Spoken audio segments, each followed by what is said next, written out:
This is our fourth video in our concealed carry FAQ, things I wish I knew before I started video series. So today we are going to talk about how, not so much the mechanics of how to carry your gun, but how you do it in everyday life. Where can you go? What can't you do? What places are off limits to you? And things like that. There are places that people don't think about where a gun is absolutely 100% restricted. The post office.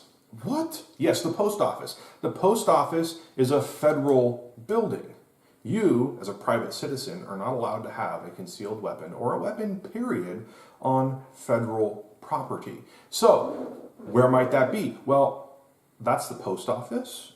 That's the VA hospital. That's the federal building in your downtown. I realize that's an obvious one, but a lot of people don't think about that before they go in.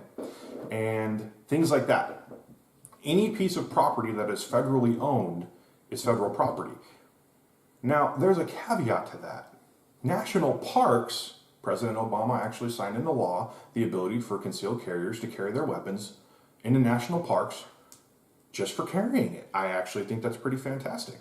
You need to check with your jurisdictions about your local state parks, though. And sometimes your state parks and your federal parks will abut each other, and you can walk through one and into the other and not know. You need to check with your local jurisdiction about your state parks in order to ensure that you're not going to get yourself in trouble. Remember that. Concealed carry permit. If you are living in the majority of the states, I think there's only 2 or 3 right now. Arizona and Alaska and maybe one other that allow you to carry a weapon concealed or openly without a permit. You don't need to worry about this. Everywhere else, get your permit. 100% get your concealed carry permit. Have it on you at all times. Not just when you have your gun. Have it on you at all times because you'll forget it otherwise. And if you leave your house and you do not have your carry permit or your CHL or your CPL, whatever it's called in your jurisdiction, if you don't have it with you and you leave the house without it and you are carrying your gun, you're fucked. Straight up. You are just straight fucked. You are now carrying a weapon concealed illegally, and if you are caught, you will most likely lose your ability, your right will be stripped from you to carry a firearm in the future. Don't take that chance. Stick that thing in your wallet. Keep it with you. How many concealed carry licenses do you need? Like, how many should you have? It's an excellent question. I live in the state of Oregon. I live in the greater Portland metropolitan area, so I'm very close to the border with Washington. I have an Oregon concealed carry permit. Does that mean I'm good to go in Washington? Absolutely not. Washington does not recognize Oregon's permit. So what else do I have? I have a Washington state, out-of-state carry permit. I just went across the river. I went to the Clark County Courthouse Sheriff's Office, filled out my paperwork. Boom, 5 weeks later, got my card in the mail. Now I'm legal to carry in Washington and everywhere else that has reciprocity with the state of Washington. If you live in a state like that where the border between your 2 states is very close, Oregon and Washington is separated by a river. Portland and Vancouver is separated by a river. Like, if there was no river there, the cities would just wash into each other. I traverse into Washington constantly. Therefore, in order to be legal, I had to get a Washington state permit. Make sure that you are always legal in whatever jurisdiction you're carrying in. Now let's talk about something else. Gun-free zones. So, schools are off limits to private citizens carrying firearms. Everybody knows that. That's wrong, actually. In the state of Oregon, I can take my firearm into a school, even an elementary school, as long as I'm concealed carrying, and it is not illegal. If you don't understand how this works, I highly suggest you Google the Gun-Free Zone Act and you read the text of the law, and you will realize that it puts restrictions in places that the states don't have restrictions. So in other words, if the state doesn't have a law about it, the federal law applies. If the state does have a law about it, the state law supersedes the federal law.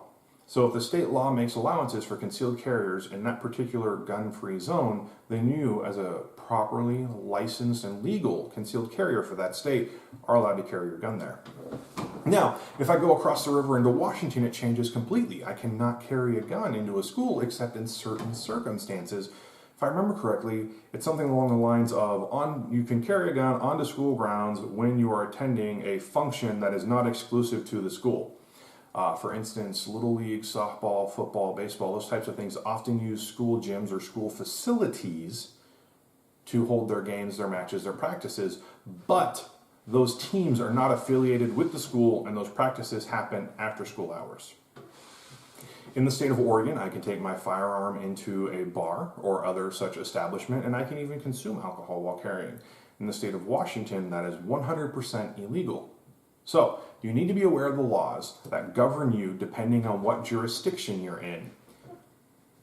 I don't imagine most local police forces, most police departments, most judges are going to be very understanding of you as a concealed carry holder if you do not know the laws and you behave in a way that is inappropriate or you get caught doing something that's illegal. So, be safe, check your laws. If you have questions, I do not recommend asking the police. The police are not lawyers, they are not experts in the law. Very often the police have a poor understanding of the law. If you truly need an answer, read the law yourself. Okay? Read the law, understand it yourself. And if you are unclear or you still have questions, spend the money to get an hour of an attorney's time. Get a criminal defense attorney, say, hey, I need an hour of your time. I'd like you to go over this thing for me. Most attorneys bill in 15-minute increments, so if you only take a half hour, you're only billed for a half hour. But it is much better to spend that little bit of money and make sure your understanding is spot on than to do something that could get your rights stripped from you and make it so you cannot carry at all. Private property is a completely separate concern. If you go onto private property and you are open carrying a handgun, they can just kick you out straight away. That is even private property that is open to the public.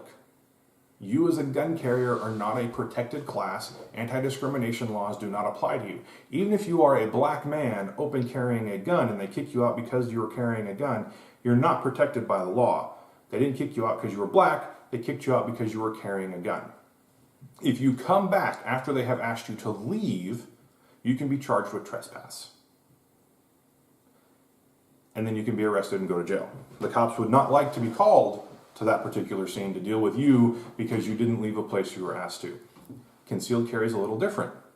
Unless you are in a jurisdiction where a sign is posted that says you can't come in here and that sign has the force of law behind it, you can concealed carry onto private property.